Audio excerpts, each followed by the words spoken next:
দর্শক, আমরা এখন যাব বিএনপির গুলশান অফিসে। সেখানে রয়েছেন সিরাত আল মুস্তাকিম নিশান।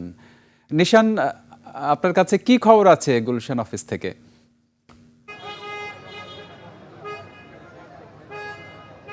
রক্তিম, আমি এই মুহূর্তে অবস্থান করছি বিএনপির রাজনৈতিক কার্যালয়ে। গুলশানে যে কার্যালয়টি রয়েছে সেই কার্যালয়ের সামনে আমি অবস্থান করছি এবং আমার কাছে এখন যে তথ্যটি রয়েছে সেটি হচ্ছে বিএনপির যে রাজনৈতিক কার্যালয় সেই কার্যালয়ের ভেতরে বিএনপির চেয়ারম্যান তারেক রহমান রয়েছেন এবং সাথে স্থায়ী কমিটির সদস্যরাও কিন্তু রয়েছেন এবং স্থায়ী কমিটির সদস্যদের সাথে তাদের বিএনপির চেয়ারম্যান তারেক রহমানের একটি বৈঠক চলছে এবং সেই বৈঠকটি যে বিষয়ে চলছে আমরা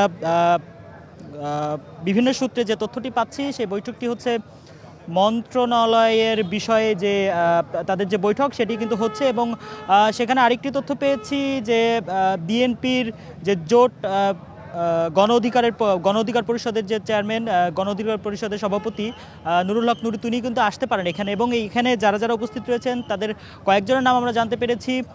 সালাউদ্দিন আহমেদ, মির্জা ফখরুল ইসলাম আলমগীর, নজরুল ইসলাম খান সহ স্থায়ী কমিটির সদস্যদের বেশিরভাগই কিন্তু এই বৈঠকে উপস্থিত রয়েছেন এবং অনেকেই রাস্তায় আছেন, তারা আসছেন।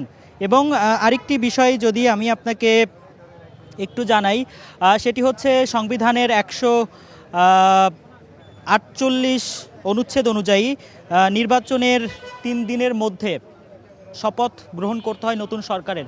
যেহেতু আজকে গেজেট প্রকাশ করা হয়নি, আমরা আশা করছি হয়তোবা আগামীকাল গেজেট প্রকাশ করা হবে এবং আরেকটি গোপন তথ্যের ভিত্তিতে আমরা যে গোপন তথ্য পেয়েছি সেটি হচ্ছে যে বিএনপি হয়তোবা আগামী 15 তারিখ তাদের সরকার গঠন করতে যাচ্ছে, এমন তথ্যই কিন্তু পেয়েছি আমরা। এবং আরেকটি বিষয় যদি আমি আপনাকে জানাই, বিএনপির যে রাজনৈতিক কার্যালয় সেই কার্যালয়ের সামনের যে পরিস্থিতি আপনি আমার পেছনে দেখতে পাচ্ছেন যে নেতাকর্মীদের ভিড় কিন্তু সারাদিনই ছিল, সন্ধ্যার পরে কিন্তু সেই ভিড় কিছুটা বেড়েছে এবং এই যে স্থায়ী কমিটির সদস্যদের সাথে বিএনপি চেয়ারম্যান তারেক রহমানের যে বৈঠক সেই বৈঠকের পরে তিনি কিন্তু বেগম জিয়া এবং জিয়াউর রহমানের মাজার জিয়ারত করতে যাবেন বলেও আমরা তথ্য পেয়েছি এবং ভেতরে যে বৈঠক চলছে সেই বৈঠকের পরেই কিন্তু আমাদেরকে জানানো হবে আসলে কি বিষয়ে বৈঠক হলো এবং সেখান থেকে কি সিদ্ধান্ত আসলো।